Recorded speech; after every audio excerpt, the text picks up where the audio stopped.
Hello, YouTube. It's me, John Avenger, once again, and welcome to another Fear Month review. Yeah, I'm finally doing another review. It's been a couple days. I need a rest. This was a very rough week for me.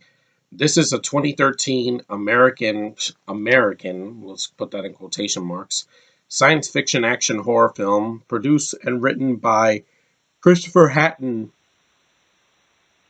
The film stars Dolph Lundgren, Melanie Zanetti, Matt Doran, and David Field.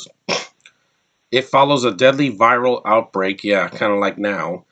Private soldier Matt Gatling leads a handful of survivors and a team of robots in a fight against an army of the dead. Well, does that sound familiar? Yeah, because this movie's called Battle of the Damned. Earlier this year, we had a movie on Netflix called Army of the Dead, which Zack Snyder pretty much made this movie, but made it twice as long. This movie is a lot shorter and a lot bloodier, and it's less boring. This movie's 89 minutes. Snyder's version is like 2 hours and 20 minutes. And I'm like, it doesn't need to be that long. A zombie movie does not need to be 2 hours long. You got to make it long enough. Lundgren said of the film, "This time I'm up against a viral infected human zombies, eaters as we call them. Max is sent into an infected, abandoned city to find the daughter of a rich industry." Again, Zack Snyder stole from this movie. Yes. The guy can't make an original movie to save his life. Every movie he's done has been a ripoff of something else. He ripped off Man of Steel, ripped off Superman. Sucker Punch, well, it's his own creation. That's the only exception. And Army of the Dead is a ripoff of this movie. Uh, Watchmen, well, no, that was based on a comic, so it's not a ripoff. What else has Zack Snyder done? I forgot. Dawn of the Dead is a remake of an original movie, so it's something. It's say taken from something else. It's not a bad movie, but yeah. What else he's done? I forgot. That Owl movie is basically trying to be like, I don't know, Lord of the Rings, but with animals. The guy, I don't think, has done an original movie to save his life, but at least this director did his own thing, and it came out the same year as Man of Steel. He gets more than he bargained for. I wish I would have asked for more money. In Max's own words, fortunately, I enlist some kick-ass runaway robots to help me fight. Yeah, that's basically one of the cool things in this movie. It needed a bigger budget. That's one of the things that this movie needed over Army of the Dead, which had like $100 million budget on Netflix, and it has bad CGI. Yeah, with what I saw, I'm like, and a foreign cast for some reason. This also has a foreign cast, but I like Dolph a lot better than whoever, who was the lead in Army of the Dead? Like Batista, but he's barely in it, I heard. And Melanie Zanetti at least is better looking than the girl from Miss Peregrine's Home for Peculiar Children. She's also Australian, but I'm like, at least she's a better looking actress and older. She's pregnant throughout the whole film. That she's trying to hide that from her man, and she throws up a lot, saying that it's stress. No, she's pregnant with a human baby. The zombies look fine in the movie. It's not you know gonna win any Oscars for makeup, but it's well done. It's not CG zombies for the most part. The robots kick a lot of ass. They're white robots with red eyes that shoot them and crush them. Yeah, they're pretty badass robots. That's one thing that this movie had over Army of the Dead. Excuse me. The movie got mixed reviews, saying John Buchanan of Starburst gave the film an 8 out of 10. It's not that high, but it is a decent movie. Forget The Walking Dead. Battle of the Dam takes a genre back to its grassroots of horror. Yeah, and action and fast pace. You don't have to wait an hour to see something happen.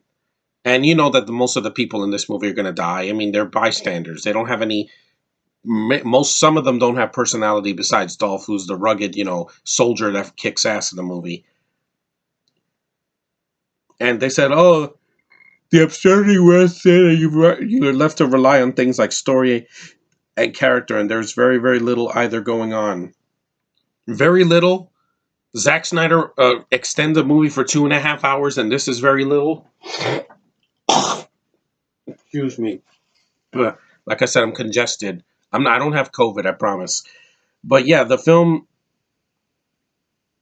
It does. The DVD verdict also ruled not great. It's not a great film, but is it better than that Zack Snyder movie that came out this year? Oh yeah. He got lucky with the Snyder cut that it was based on something, a source material we cared about. Some decent special effects in the presence of Dolph make it watchable. Yes, because without Dolph, I think this movie would have been one of those schlock movies that you see in the video stores back in the 80s or the 90s. But he really makes it work. Like his character's interesting. He's rugged and he's not afraid. It's good a character that doesn't have a stupid accent, which is more than welcome for me. Um, like I said, it's a film for its time. You know, it needed a bigger budget though, because the robots look cool and they're practical mostly. But if you had a bigger budget, this would have been in theaters, like World War Z, which I'm going to get to on Monday. And yeah, the film. Don't listen to IMDb. A 4.5. I've seen worse. Vanquish was way worse than this. I saw a movie called Blood Predator, which I don't want to do a rant on because I hated it and I don't want to remember it. It was a zero budgeted movie, a Z movie. This is a B movie with some of the better effects and gore and R rating because this is not for kids. Most movies nowadays just make it PG-13. This one didn't. And Christopher Hannon, I like the look of his film mostly. There's two Asians in the movie, but guess what happens to them? Well, one of them, they die. Well, they both die actually, but yeah, this guy also directed a bunch of other movies. He did episodes of Star Trek: The Next Generation. He wrote that. He wrote a movie called Sammyville, Cyber Wars, Robotropolis, some B movie stuff, but he does a better job than some directors do now, especially with horror films where they make it either too preachy, too woke, or they're way too long. I'm sorry, It Chapter 2 did not need to be almost 3 hours. Army of the Dead should have been 90 minutes or at least an hour and 45. You don't need to stretch out a running time to make a good movie. Just saying, guys. Endgame did that well. I was invested for 2 hours and 49 minutes without the end credits, making it 3 hours and 3 minutes. You have to interest me. You have to grab my attention. This movie did. I saw it on YouTube a few days ago. I didn't review it right away because I had a very rough week. But you know what? This movie does hold up. For a 2013 movie from almost 10 years ago, it's a lot better than some of the horror we got this year. I can easily say that. There's no preaching, just some exposition, and they fight the zombies with robots and with their guns and weapons. It's very simple. It's a simple premise. It's worked before, and it's not boring. It doesn't drag out for another hour, which is what a lot of movies have been doing this year. Some of them worked, Shang-Chi. Some of them did not. Black Widow and freaking No Time to Die. Yeah, you don't need movies to be that long, guys. I'm sorry. Make it shorter. I'm not saying cut the budget in half. Just make it shorter. You don't have to make a movie 3 hours. You don't. It's not needed. No one's asking for a movie to be sitting in the theater for 3 hours. The last Transformers movie was under 2 hours, and it worked. Bumblebee, not last night, because some movies just don't need to be that long. 89 minutes is a breeze to get through. It's not. It doesn't drag ass, and you get to the point real quick. That's how a lot of movies did when they're direct to video or direct to streaming or TV movies. That's why I like Hallmark movies because they're short. They're not 3 hours mostly, unless it's a mini series like Snow Queen. But it's a good movie. It's an entertaining movie. If you want to see something this Halloween that's short and to the point, watch this. Skip Army of the Dead with Zack Snyder because it's just too long, guys. I didn't even get through it because I'm like, oh, this movie's almost 2.5 hours. I pass because I can't go through that again. I saw the Snyder cut. That was enough Snyder for me for the entire year because he doesn't make bad movies, but some of his films are too long.